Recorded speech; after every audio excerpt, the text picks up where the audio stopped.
So I was scheduled to have an appointment with Dr. Reed this fall. And back in August, I got a telephone call from her scheduler, and she said, Jennifer, I wanted to let you know that we actually are going to need to move your appointment because Dr. Reed is not going to be working on the day that you're scheduled to be here. And I said, okay, well, what are the options? Where can we move it to? It wasn't an emergency appointment, so it wasn't a problem at all.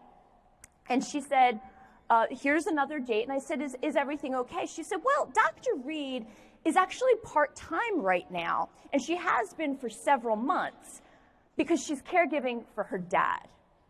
And of course, my ears perked right up. I said, she's caregiving for her dad. Is everything okay? She says, everything's okay. This is the scheduler. Everything's okay. Dr. Reed's doing okay. But she's trying to take good care of her dad, and so her schedule's being adjusted a little bit here and there. So rescheduled the appointment, and the day that I show up for the appointment last month, I was greeted by Dr. Reed's longtime medical assistant named Karen. And Karen came out to the waiting room and greeted me, and she brought me back to the examination room, and we started to chat a little bit. And I said, how's Dr. Reed doing with everything with her dad? And Karen sighed, and she said, actually, Dr. Reed is going to be leaving us. And I said, she's going to be leaving us? Why? What's going on? And she says, well, her dad is still really sick, and it's contract time. It's time for the physicians to sign their annual contracts.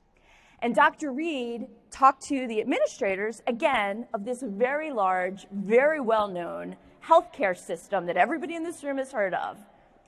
And they presented her with a contract and said, we need you to sign it, but you're out of family medical leave. So you can't work part-time anymore, even if you don't expect pay. And Karen tells me that Dr. Reed said, well, I'd really like to negotiate something where I'm going to be able, for at least the foreseeable future, to work part-time because my dad is still really, really sick.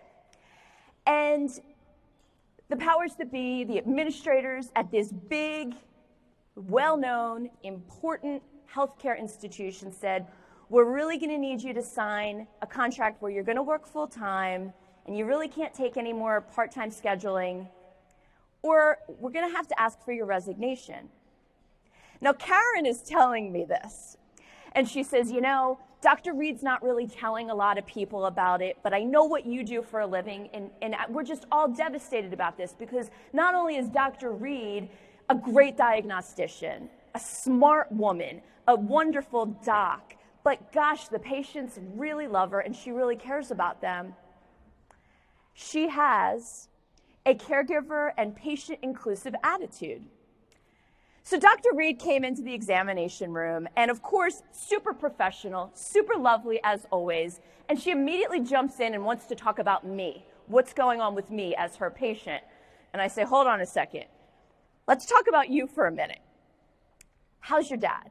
What's happening?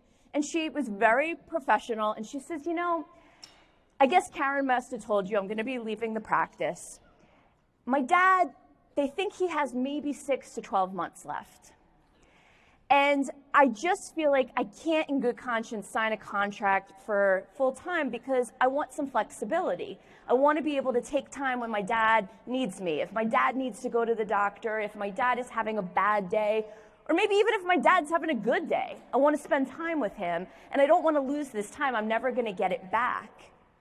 She really got it. She really got what it means to be a caregiver.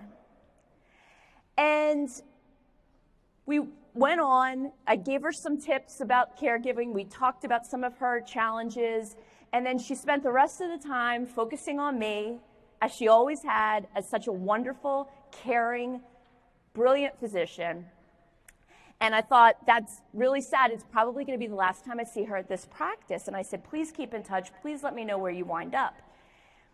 I drove home from that appointment with 2 major conclusions. The first conclusion, and I know that the healthcare professionals in this room are going to really get this, isn't that short-sighted of the healthcare organization? The healthcare professionals in this room at this conference will tell you we are facing a recruitment problem with qualified talent, physicians, nurses, social workers, psychologists, with every area of healthcare. For talented people that actually have a great bedside manner, that are bright, that are loyal to an organization, why would they lose her? Why wouldn't they work with her? So my first conclusion was, wow, that was short-sighted. Isn't it going to be harder to find somebody? And by the way, in this specialization area where Dr. Reed practices, it's going to be a challenge. Recruitment and retention in this area of medicine is incredibly challenging. My second conclusion was,